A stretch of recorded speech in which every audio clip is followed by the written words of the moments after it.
तो आज की इस वीडियो में मैं आपको ब्यूटी एंड बीस्ट की स्टोरी एक्सप्लेन करूंगी जो 2017 की स्टोरी है। तो मूवी की स्टार्टिंग में हम एक प्रिंस को देखते हैं जिसका पैलेस बहुत ही ज्यादा खूबसूरत था और वो अपने पैलेस में खूबसूरत लड़कियों को दावतें दिया करता था। और एक रात बहुत ही तेज तूफान आ जाता है और उस तूफान से बचने के लिए एक गरीब बूढ़ी औरत प्रिंस के पैलेस में आ जाती है। क्योंकि वो औरत बूढ़ी थी इसलिए शक्लो सूरत से इतनी ज्यादा प्यारी नहीं थी और वो प्रिंस के ऑनर में उसे रोज गिफ्ट देती है। प्रिंस सोचता है कि इस बूढ़ी औरत की हालत खराब है और ये बूढ़ी भी है और इतनी ज्यादा प्यारी भी नहीं है और इसीलिए वो उस बूढ़ी औरत का मजाक उड़ाता है और वो उसका दिया हुआ फ्लावर भी फेंक देता है। बूढ़ी औरत उसे समझाती है कि खूबसूरती इंसान के चेहरे पर नहीं बल्कि उसके दिल में होती है, लेकिन प्रिंस उसकी कोई भी बात नहीं सुनता और अचानक ही वो बूढ़ी औरत एक खूबसूरत लड़की में बदल जाती है। असल में वो औरत एक जादूगरनी थी जो कि बूढ़ी औरत का रूप लेकर प्रिंस के पास आई थी ताकि प्रिंस को आजमा सके और वो समझ गई थी कि प्रिंस के दिल में प्यार नाम की कोई चीज है ही नहीं, इसलिए वो प्रिंस को बीस्ट बना देती है। प्रिंस उससे रिक्वेस्ट करता है कि वो ऐसा ना करे लेकिन वो नहीं मानती। उस जादूगरनी के मैजिक की वजह से सब लोग आहिस्ता आहिस्ता प्रिंस को भूलने लगते हैं। यहाँ पर हमें ये बात भी पता चलती है कि बूढ़ी औरत ने जो फ्लावर प्रिंस को गिफ्ट किया था वो कोई आम फ्लावर नहीं था बल्कि वो एक मैजिकल फ्लावर था और वो फ्लावर एक्सेप्ट ना करने पर जादूगरनी ने उसे ये कर्ज दे दिया और ये कर्ज उसी वक्त खत्म होगा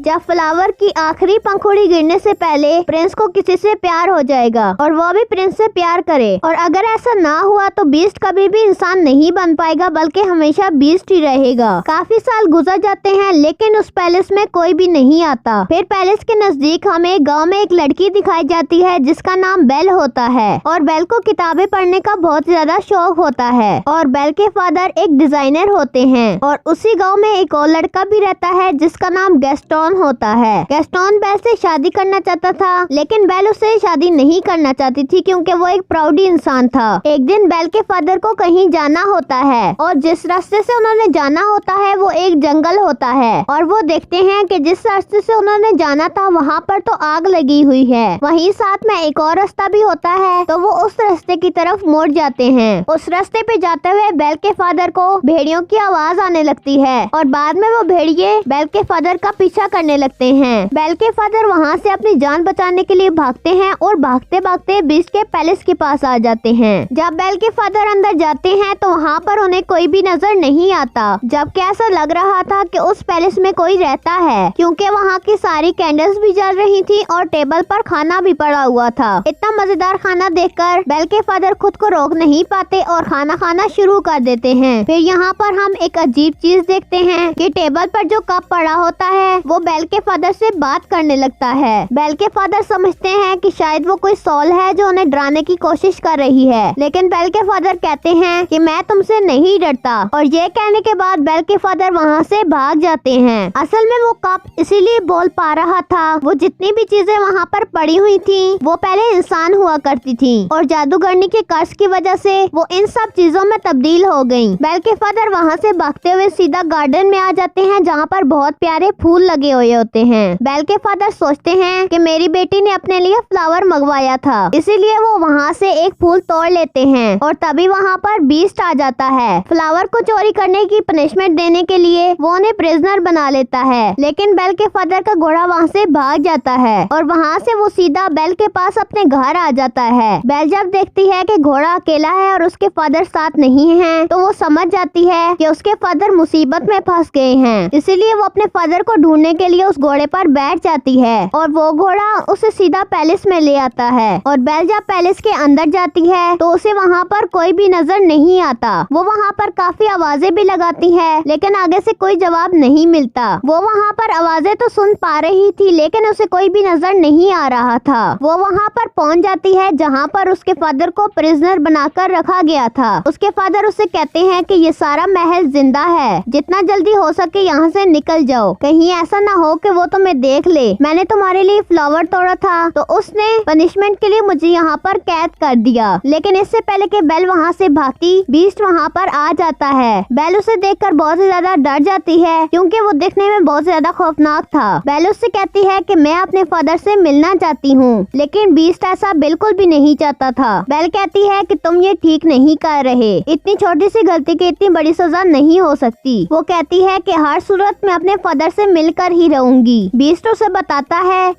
बताता है कि अगर ये दरवाजा खुल गया और फिर बंद हो गया तो ये दोबारा कभी भी खुल नहीं पाएगा। और ये कहने के बाद बीस्ट दरवाजे को खोल देता है। बेल अंदर जाती है, वो अपने फादर से मिलती है और मिलने के बाद अपने फादर को बाहर की तरफ धक्का देकर दरवाजा बंद कर लेती है। अब क्योंकि बीस्ट ने कहा था कि ये दरवाजा दोबारा नहीं खुल सकता, तो अब वो बेल के फादर को अंदर नहीं डाल सकता था। उसके बाद बीस्ट बेल के फादर को वहाँ से ले जाकर आजाद कर देता है और अब बेल वहाँ पर कैद हो जाती है। जब बीस्ट वहाँ से चला जाता है तो एक घड़ी और एक कैंडल स्टैंड बेल के पास आते हैं। वो दरवाजा खोल देते हैं और बेल को कहते हैं कि हमारे पीछे पीछे आओ। वो उससे कहते हैं कि हम तुम्हें रहने के लिए अलग रूम देंगे, क्योंकि वो समझ गए थे शायद यही वो लड़की है जिससे उनका कर्ज खत्म हो सकता है। और वो रहने के लिए बेल को एक रूम दे देते हैं। और जब इस बात का पता बीस्ट को चलता है तो उसे बहुत ज्यादा गुस्सा आ जाता है, इसलिए वो उन पर गुस्सा करता है। तो वो उससे कहते हैं कि शायद यही वो लड़की है जो हमारे कर्ज को खत्म कर सकती है। और वो कहते हैं कि तुम्हें उसके करीब जाना चाहिए और उसे इम्प्रेस करना चाहिए। और वो बीस्ट को कहते हैं कि तुम उसके पास जाओ और उसे खाने पे इनवाइट करो। ये बात सुनकर बीस्ट को उन पर गुस्सा आ जाता है। वो कहता है कि क्या तुम्हारा दिमाग खराब हो गया है जो मैं चोर की बेटी को खाने पर इनवाइट करूं। लेकिन जब सारे लोग उसे यही कहते हैं तो वह फिर मान जाता है, क्योंकि उनके कर्ज की रीजन कोई और नहीं बल्कि बीस्ट ही था। बीस्ट बेल के पास जाता है और उससे कहता है कि तुम मेरे साथ खाना खाओगी और इसे कोई मेरी तरफ से रिक्वेस्ट ना समझना। तो बेल कहती है कि क्या तुम पागल हो, पहले तुमने मेरे फादर को पकड़ा, फिर मुझे कैद कर लिया और अब तुम मेरे साथ खाना खाना चाहते हो। वो गुस्से से दरवाजे को पीटना शुरू कर देता है और कहता है चाहे जो भी हो जाए अब तो तुम मेरे साथ खाना खाओगी ही। तो बेल फिर भी राजी नहीं होती। उसके बाद बीस्ट वहाँ से चला जाता है और उसके बाद दूसरी चीजों यानी कि घड़ी और स्टैंड वगैरह को यकीन हो जाता है कि बेल ही वो लड़की है जो उनके कर्ज को खत्म कर सकती है। उसके बाद हमें बीस्ट दिखाया जाता है जो उसी मैजिकल फ्लावर के पास बैठा होता है और उसकी काफी सारी पंखुड़ियां गिर चुकी थी और थोड़ी सी ही बाकी रह गई थी। यहीं पर सीन कट होता है और फिर हमें गांव का सीन दिखाया जाता है जहां पर हमें बेल के फादर दिखाए जाते हैं जो कि गांव वापस आ चुके थे। वो लोगों को बता रहे होते हैं कि मेरी बेटी की जान खतरे में है। जंगल के पास एक पैलेस है जिसमें एक बीस्ट रहता है और उसने मेरी बेटी को पकड़ लिया है, लेकिन कोई भी उसकी बात पर यकीन नहीं करता।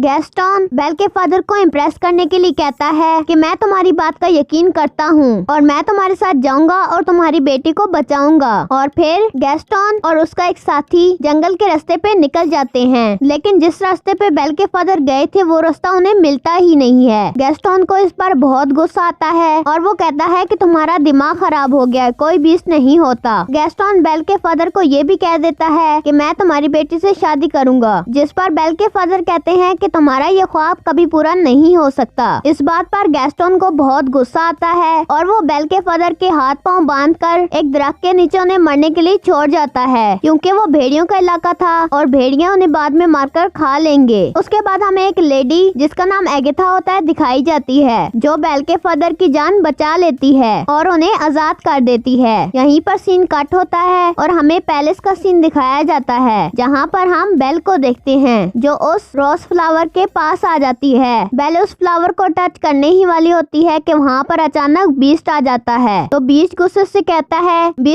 कहता है कि तुम्हें अंदाजा नहीं है कि तुम क्या करने वाली थी, तुम्हारी वजह से हम सब मारे जाते। और बीस्ट उससे गुस्से से कहता है कि तुम यहाँ से चली जाओ और बेल वहाँ से रोते हुए चली जाती है। और जब वो जंगल पार कर रही होती है तो बहुत से भेड़िए उसे चारों तरफ से घेर लेते हैं। इससे पहले कि वो बेल पर हमला करते बीस्ट वहाँ पर आ जाता है। वो सारे भेड़ियों से मुकाबला करता है और उन्हें काफी मारता है और लड़ाई के दौरान में वो काफी जख्मी भी हो जाता है। बेल वहाँ से जाने ही वाली होती है कि वो देखती है कि बीस्ट जमीन पर गिर गया है क्योंकि वो काफी जख्मी होता है। अब क्योंकि बीस्ट ने उसकी जान बचाई थी तो वो वहाँ से जाने के बजाय बीस्ट के पास आ जाती है। बेल उससे कहती है मैं तुम्हें उठा तो नहीं सकती, इसलिए तुम्हें खुद ही हिम्मत करनी होगी और उठना होगा। उसके बाद बेल उसे घोड़े पर बिठाकर वापस पैलेस ले आती है। बेल एक दफा फिर उस पैलेस में आ गई थी और वहाँ की कर्जशुदा चीजें बेल को देखकर काफी खुश हो जाती हैं, क्योंकि वो सब चाहते थे कि बेल यहीं इसी पैलेस में रहे ताकि बेल और बीस्ट को प्यार हो जाए और कर्ज खत्म हो जाए और सब कुछ नॉर्मल हो जाए। वो चीजें बेल को सारी स्टोरी तो नहीं बताती और ना ये बताते हैं कि वो इस कर्ज से कैसे आजाद होंगे, बस ये बताते हैं कि उस फ्लावर की आखिरी पंखुड़ी लकड़ी गिरते ही वो सारी चीजें बेजान हो जाएंगी और हम सब बिल्कुल ऐसे की ऐसे ही रह जाएंगे हमेशा के लिए। बेल जब बीस्ट के पास बैठी होती है तो वो एक शेर पढ़ती है क्योंकि उसे बुक्स बहुत ही ज्यादा पसंद थी और इस शेर को फिर बीस्ट मुकम्मल करता है। इस बात से बेल काफी हैरान हो जाती है तो बेल उससे पूछती है कि क्या तुम भी पोएट्री पढ़ते हो। उसके बाद बीस्ट बेल को अपने लाइब्रेरी में लेकर जाता है जो कि बहुत ही ज्यादा बड़ी होती है और वहाँ पर बहुत ही ज्यादा बुक्स होती हैं। वो इतनी सारी बुक्स को देखकर बहुत ही ज्यादा खुश होती है क्योंकि गांव में उसे पढ़ने के लिए बुक्स नहीं मिला करती थी।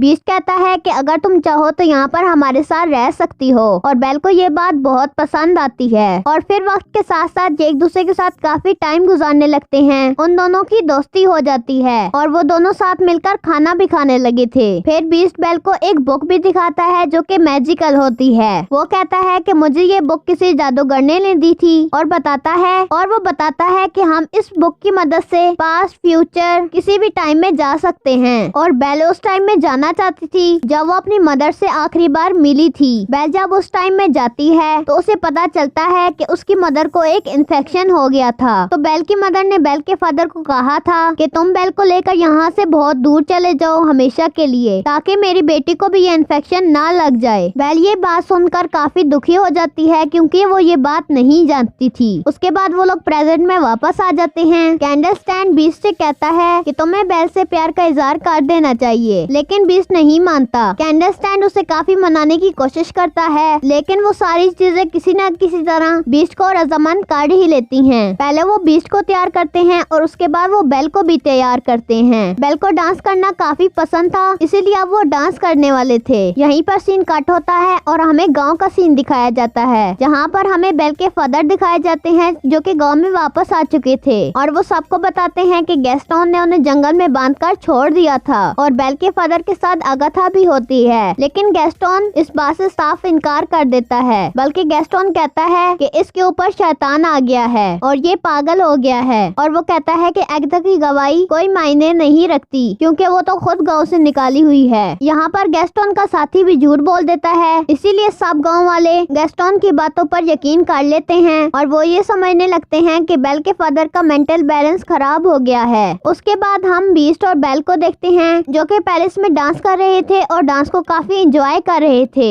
बेल कहती है कि मुझे मेरे फादर ने डांस करना सिखाया। बीस्ट उससे पूछता है कि क्या तुम अपने फादर को मिस करती हो तो बेल जवाब देती है कि हाँ मैं अपने फादर को बहुत मिस करती हूँ। बीस्ट के पास एक मैजिकल मिरर भी होता है जिसकी मदद से वो उस आदमी को भी देख सकते हैं जिसे वो देखना चाहते हैं। उस मिरर में वो बेल को उसके फादर को दिखाता है। बेल देखती है कि गांव वालों ने उसके फादर को पकड़ लिया है। ये देखकर बेल काफी परेशान हो जाती है जिस पर बीस्ट कहता है कि तुम्हारे फादर को तुम्हारी जरूरत है तो मैं उनके पास जाना चाहिए। वो उसे वो मिरर भी दे देता है और कहता है जब तुम्हें मेरी याद आए तो इस मिरर में मेरी शक्ल देख लेना और फिर बेल अपने फादर को बचाने के लिए वहाँ से चली जाती है। एक दफा फिर बीस्ट पैलेस में अकेला रह जाता है। बीस्ट बेल को काफी मिस कर रहा था लेकिन अब वो उससे काफी दूर जा चुकी थी। अब क्योंकि बेल जा चुकी थी तो यानी कि वो हमेशा अब ऐसे ही रहने वाले थे। इस बात से बीस्ट और उसके साथी काफी अपसेट हो जाते हैं। बेल अपने गांव में पहुंच जाती है और देखती है कि सब लोगों ने उसके फादर को पकड़ लिया है। वो सबको बताती है कि मेरे फादर जो भी कह रहे हैं वो सब कुछ सच है कि जंगल में एक पैलेस है और वहाँ पर एक बीस्ट भी रहता है लेकिन वो बीस्ट दिल का बहुत अच्छा है। वो किसी को नुकसान नहीं पहुँचाना चाहता लेकिन वो लोग उसकी बातों पर भी यकीन नहीं करते।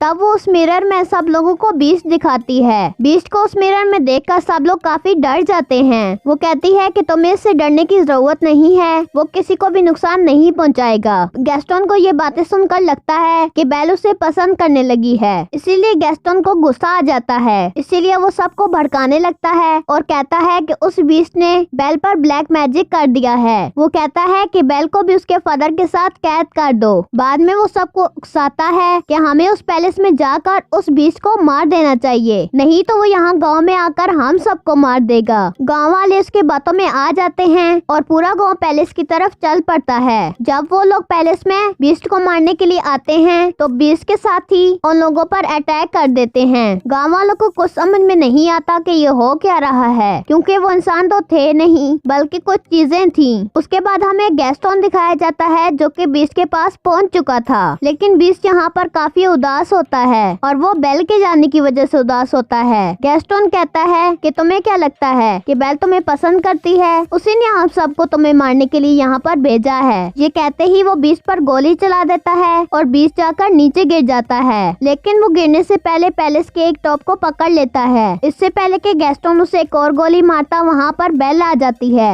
गैस्टोन को रोकने के लिए वो उसका हाथ पकड़ लेती है और इसी दौरान गैस्टोन भी जाकर नीचे गिर जाता है। गैस्टोन की गन भी उसके हाथ से गिर जाती है। बीस्ट ऊपर आने की कोशिश कर रहा होता है कि तभी बेल उसे आवाज देती है। वो बीस्ट को बताती है कि मैंने गांव वालों को रोकने की बहुत कोशिश की थी। बेल को वहाँ पर देखकर बीस्ट के अंदर एक एनर्जी आ जाती है और अब वो गैस्टोन का मुकाबला करने लगता है। वो गैस्टोन को गर्दन से पकड़कर हवा में लटका देता है। बीस्ट गैस्टोन को ऊंची दीवार से फेंकने ही वाला होता है, जिस पर गैस्टोन बीस्ट से काफी रिक्वेस्ट करता है कि मुझे छोड़ दो। बीस्ट कहता है कि मैं बीस्ट नहीं हूँ। ये कहकर वो गैस्टोन की जान को छोड़ देता है और उसके बाद वो कहता है कि यहाँ से चले जाओ। उसके बाद गैस्टोन वहाँ से चला जाता है और बीस्ट बेल के पास आ जाता है। मौके का फायदा उठाकर गैस्टोन बीस्ट के ऊपर पीछे से गोलियां चलाता है और बीस्ट जाकर नीचे गिर जाता है, लेकिन वो जगह जहाँ पर गैस्टोन खड़ा था वो जगह टूट जाती है और गैस्टोन भी जाकर नीचे गिर जाता है और वहीं पर गैस्टोन की डेथ हो जाती है। बीस्ट की हालत यहाँ पर काफी खराब हो जाती है क्योंकि वो काफी जख्मी हो चुका था। बेल बीस्ट को कहती है कि अब मैं तुम्हें कभी भी छोड़कर नहीं जाऊंगी, जिस पर बीस्ट कहता है लेकिन अब तो मेरे जाने का वक्त हो गया है। तभी हम देखते हैं कि उस फ्लावर की आखिरी पंखुड़ी भी गिर जाती है। जैसे ही वो पंखुड़ी गिरती है बीस्ट बिल्कुल खामोश हो जाता है। बीस्ट के जितने भी वहाँ पर साथी थे वो चीजें वो भी एकदम से बेजान हो जाते हैं। बीस्ट को मरता देखकर बेल को काफी दुख होता है। बेल यहाँ पर बीस्ट से प्यार का इजहार कर देती है। तभी वहाँ पर एगिथा आ जाती है। एगिथा जिसे गांव के लोगों ने निकाल दिया था और जिसने बेल के फादर की जान बचाई थी। असल में एगिथा वो जादूगरनी थी जिसने प्रिंस को बीस्ट बनाया था। वो देखती है कि बीस्ट को किसी से प्यार हुआ है और उसे भी बीस्ट से हुआ है, इसीलिए कार सब खत्म हो चुका था और देखते ही देखते बीस्ट के चारों तरफ रोशनी ही रोशनी हो जाती है और उसके बाद बीस्ट एक खूबसूरत प्रिंस में चेंज हो जाता है। ये देखकर बेल काफी खुश हो जाती है। वो दोनों बहुत ही ज्यादा खुश होते हैं और पैलेस में जितनी भी दूसरी चीजें थी उनका भी कर्ज खत्म हो चुका था। वो सब भी अपने असली रूप में आ चुके थे। हर तरफ खुशी ही खुशी थी। पैलेस में बीस्ट और बेल सब लोगों के दरमियान में डांस कर रहे होते हैं और इसी के साथ इस मूवी का एंड होता है। अगर आप इस तरह की और वीडियो देखना चाहते हैं तो स्क्रीन पर क्लिक करें। अगर आपको वीडियो पसंद आए तो वीडियो को लाइक करें और चैनल पर नए हैं तो चैनल को सब्सक्राइब करें। तो मिलते हैं एक और वीडियो के साथ, तब तक के लिए खुदा हाफिज।